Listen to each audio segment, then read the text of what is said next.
Welcome inside our LA NBA studio with Paul and Stan. My name's Michelle. 122-120 win. Great win for Philly at home. We will obviously get to the Sixers, but the way things ended there with no DeMar DeRozan on the floor left a lot of people perplexed, y'all included. Yeah, I thought that was kind of odd because, I mean, even if you don't run the play for DeMar, you know, you can use him for a decoy. I mean, he's arguably your best player. So this is the second time I've seen this. This happened to DeMar in the playoffs last year when he sat at the end of the game. It's mind-boggling to me. I don't get it. I mean, I know if I'm DeMar, I'm furious. And I mean, to give me an opportunity at least to help my team win as one of your better players, I don't know. He could have been hurt on the sideline. We don't know. That would be about the only thing that I could think. Did he cramp up? Did he get hurt? He was having a great night. He was their leading scorer. Now, it didn't end up mattering. You got to be able to throw the ball in safely. They couldn't even get it in. So it really didn't matter who was on the floor. But still, it was interesting. I mean, I would have understood if they were down 3. I think it would have been an easy choice. He's not a three-point shooter. Right. They're only down 2 with a second to go, and he can elevate over people. For the simple fact that he's a threat. I mean, you can use him for a decoy. Maybe somebody mixes up on a switch.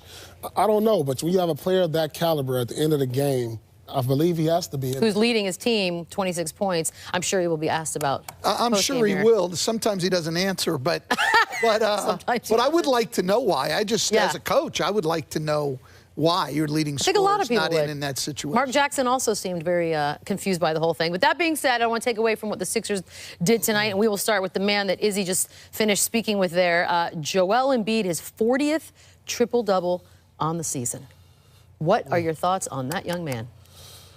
Double-double, my bad. Joel Embiid with a triple-double? I don't see that. No, it's double-double. Oh, okay. Oh, I see what he's trying to do now. Fine, you can take away some pay. You already got me on my pronunciation. I was like confused. I'm like, wait, double-double. I was like, he had a triple-double? You know what, dude? What was I watching? Not the same thing as me, clearly. Oh, okay, definitely. But you guys talked before the game. He's got to be the guy. He's been dominant. We said it before the game. I mean, to me, he's the best big in the game. I mean, he does it on both ends of the court. You see him get a big block out there. He's scoring. He's rebounding. He's everything for this team, even without Jimmy Butler tonight. That's the thing. Without Jimmy Butler, what's different about the way they go through their offense? Well, he gets the ball in his hands a lot more. The ball doesn't stop with Jimmy. Jimmy likes to isolate a little bit. Sometimes the ball stops. Ball moves a little bit better without him, and it certainly gets to Embiid more. He kept him in the game, but then they made some big shots down the stretch. Shamet hit a big 3. Redick hit a 4. He did. 1. They hit some big shots. Simmons had a triple-double, Paul. Yeah, he had the triple-double. I want to make sure I get that right. It's amazing for a guy who doesn't shoot outside the paint how he continues to be so effective. I mean, he's a great ball handler. He gets into the paint. I was telling coaches, he puts the pressure on you every single time down because he gets the ball in the paint. And when that happens, the defense is clapped. And it opens up room for the shooters that we saw late in the game, and that's why Philly got back in it because of the constant pressure he puts on the basket. Well, like I said, Sixers with a win, 122-120 over the Spurs. Other games, of course, going on tonight, and James Harden back at work at the Garden out in New York. Fourth quarter we go to here. Harden fouled on the drive attempt. It's a bad foul, Tim Hardaway Jr. Probably not going to like that one later.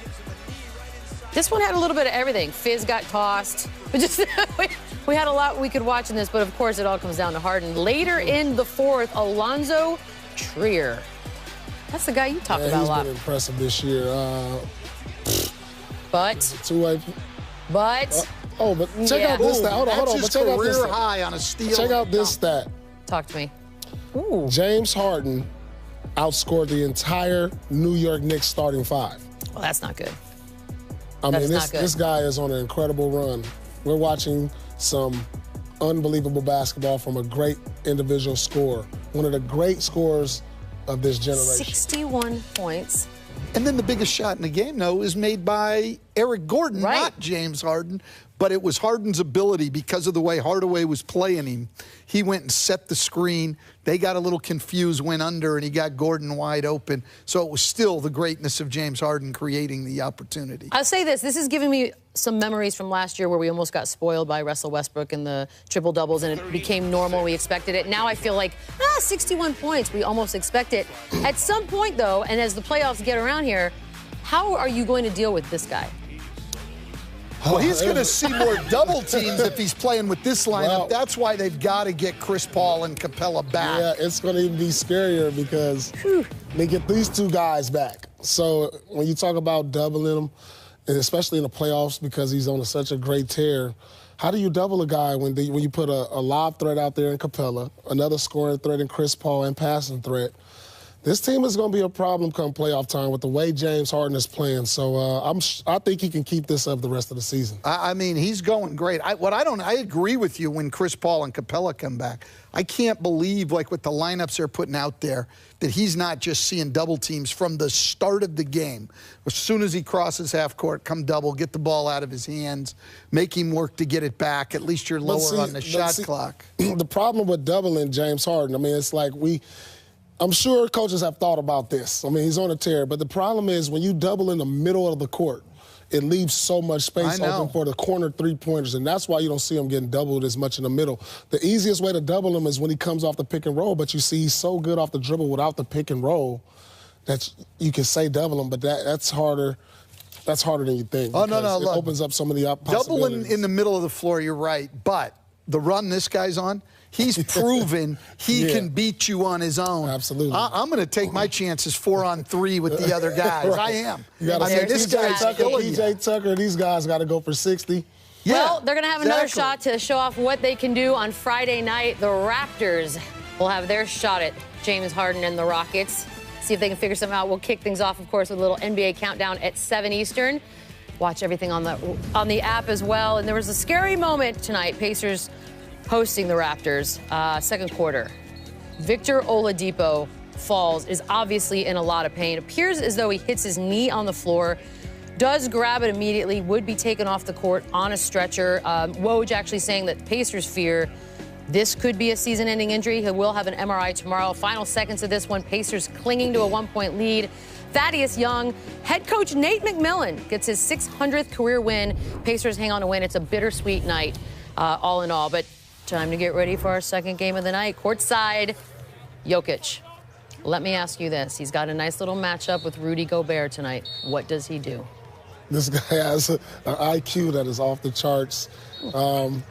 You know, he's going to continue to do what he does. Even when he's not scoring, he has all the intangibles. He rebounds, his passes. His passing is probably his greatest attribute, and he just makes his teammates better. So I don't see Rudy Gobert really affecting his game tonight.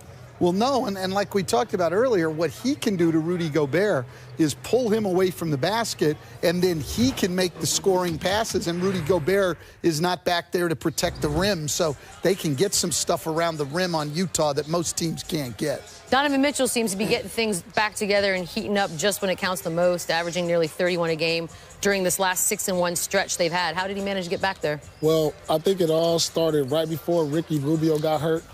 Then he moved to the point guard position, which I think is his best position, where he can make plays and score and be in the middle of the court. You know, like I said, he's putting great all-around numbers up for a guy his size, but I think he needs to be a permanent starter at the point guard. Oh, fair enough. We took one side of this thing. Jazz lead the NBA in defensive rebounding, but the Nuggets lead them in offensive rebounding, and Rudy Gobert does what tonight to handle all that? Well, look, Rudy Gobert is as good around the basket, defensively especially, as anybody in the league. He's going to block shots. He's going to rebound the ball, and he has started to score the ball a lot better this year. He's a much improved player. Yes, he is. Yes, he is. Will he be defensive player again? Could or will be, it be Paul George? Paul George, Greek Freak, Kawhi Leonard. You got a lot of names out there. You got a lot of names. That's what makes it fun, Paul. Denver 8-0 this season when Jamal Murray scores at least 25. Do you like him as a primary? I do like him. The big question we talk about every week, is he an all-star? Denver is top 2 in the West. He's putting up great numbers. He's gotten better every year. It's tough. You're in the Western Conference, and a guy like this is having a great year. May not make the all-star team, but he means so much to his ball club. The West They need part. them to continue to play this way. Most overlooked aspect of Joe Ingles' game? His defense. I mean, we know what he can do with his skills, shooting the ball from 3 and passing the ball. We know all that. I know that they consider him their second-best defender behind Rudy Gobert. He can pass, he can put you in pick and roll, he can do a lot of things, and he shoots the ball off the charts. Off the charts. Off the charts. That is data. Self-proclaimed best shooter in the NBA. So he did say proclaim that about He's actually himself. been down a little bit this year. He's down about 36% from three. Hey. That's been a little drop-off, but he did say. He did say it, that. and he's done a good amount of trash talk that's been fun to watch from the sidelines, obviously. You know what? He kind of reminds me of me. He said trash talk. I mean, guys, come on. Were you the best? I'm just not. We said trash. Were you top 5? I did talk trash. I know. Were you like Paul top 5? did I talk like trash. all the time. He talks trash now. Why would I doubt you? That gets me going. That got me going. Come on now. It's getting me going right off the set. Yeah, Paul had a lot of good games against my team, so I heard a lot of it. He knows. Nugget Jazz coming up next. We'll see you all at the pump half. yourself up. Dave Passion, Chauncey Billups with the call.